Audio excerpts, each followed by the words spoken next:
ನಿಮಗೆ ನಿಮ್ಮ ಕುಟುಂಬಕ್ಕೆ God bless you. Thank you. I love you. Take care. ಒಂದು ಮೆಸೇಜ್ ಹೇಳ್ಬೇಕು ನೀವು ನಮಗೆ. ಏನಾದರೂ ಸರಿ. ರೆಕಾರ್ಡ್ ಮಾಡಿ ಆನ್ ಮಾಡೋ. ಮಾಡಿದ್ದೀರಿ. ಜೀವನದಲ್ಲಿ 1 ಗಂಟೆ ಒಂಟಿಯಾಗಿರೋದು ಕಲ್ತ್ಕೊಳ್ಳಿ. ಯಾಕೆಂದರೆ ಬಂದವರೆಲ್ಲ ಬಿಟ್ಟು ಹೋಗ್ತಾರೆ. ಬಿಟ್ಟು ಹೋಗುವಾಗ ಒಂಟಿತನ ಪಡೋಕ್ಕಿಂತ ಈಗಲಿಂದನೇ ಅಭ್ಯಾಸ ಮಾಡಿಕೊಂಡ್ರೆ ನೀವು ಜೀವನದಲ್ಲಿ ತುಂಬ ಚೆನ್ನಾಗಿರ್ತೀರ. ಒಟ್ಟಿನಲ್ಲಿ ಒಂದು ಹೇಳ್ತೀನಿ, ನೀವು ಗಂಡಸರು ಎಲ್ಲ ಸಂಸಾರ ಸಂಸಾರ ಸಂಸಾರ ಅಂತ ದುಡಿತೀರ. ನಿಮಗೆ ನೀವು ಬದುಕ್ತಿಲ್ಲ. ನಿಮಗೆ ನೀವು ಬದುಕೋದು ಯಾವಾಗ? 100 ರೂಪಾಯಿ ಸಂಪಾದನೆ ಮಾಡ್ತೀರಾ.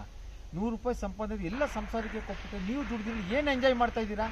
ನಾ ಹೇಳೋದಿಷ್ಟೇ, 100 ರೂಪಾಯಿ 50 ರೂಪಾಯಿ ಮನೆ ಕೊಡಿ, 20 ರೂಪಾಯಿ ನಿಮ್ಮ ಸೇಫ್ಟಿಗೆ ಇಟ್ಕೊಳ್ಳಿ, ಇನ್ನು 20 ರೂಪಾಯಿ ನೀವು ಎಂಜಾಯ್ ಮಾಡಿ, 10 ರೂಪಾಯಿ ಬೀದಿ ನಾಯಿಗಳು ಬಿಸ್ಕೆಟ್ ಹಾಕಿ ಹಸುಗಳು ಬಾಳೆಹಣ್ಣು ಕೊಡಿ.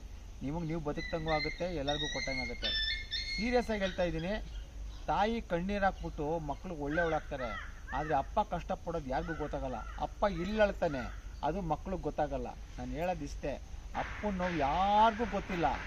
ಅಪ್ಪ is a main pillar to ಮನೆ. ಅವನು ಇಲ್ಲ ಅಂದರೆ ಜೀವನನೇ ಇಲ್ಲ.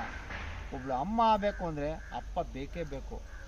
ಎಲ್ಲ ಹೇಳ್ತಾರೆ mother's day mother's day mother's day ಅಂತ. ಅವಳು ಮದರ್ ಆಗೋ ಕಾರಣನೇ ಫಾದರು ಅಲ್ವಾ? ಫಾದರ್ ಇಲ್ಲದೆ ಅವ್ರು ಮದರ್ ಆಗಲ್ಲ. ಇಬ್ಬರು ಒಂದೇ ಥರ ನೋಡಿ, ಅಮ್ಮನೂ ಒಂದೇ ಥರ ನೋಡಿ, ಅಪ್ಪನೂ ಒಂದೇ ಥರ ನೋಡಿ. ಅಪ್ಪ ಭಯ ಪಡಬೇಡಿ, ಅಪ್ಪನ ಭಯ ಪಡಬೇಡಿ. ಅಪ್ಪ ಏನು ಹೇಳ್ತಾನೆ? ಬುದ್ಧಿವಾದ ಹೇಳ್ತಾನೆ. ಬುದ್ಧಿವಾದ ಅಂದ್ ಏನಂದರೆ ಅವನು ಏನೇನು ನೋವು ಅನುಭವಿಸಿರ್ತಾನೆ ಅದು ನನ್ನ ಮಕ್ಕಳು ಅನುಭವಿಸ್ಬಾರ್ದು ಅಂತ ಬುದ್ಧಿವಾದ ಹೇಳ್ತಾನೆ. ಅದನ್ನೇ ನೀವು ತಿಕ್ಕ ಒರೆಸ್ಕೊಂಡು ಹೋದರೆ ನಾಳೆ ಹಳ್ಳಿಗೆ ಬಿದ್ದಾಗ ಅದೇ ಅಪ್ಪನೇ ಬರೋದು ನಿಮ್ಮ ಮೇಲೆತ್ತಕ್ಕೆ.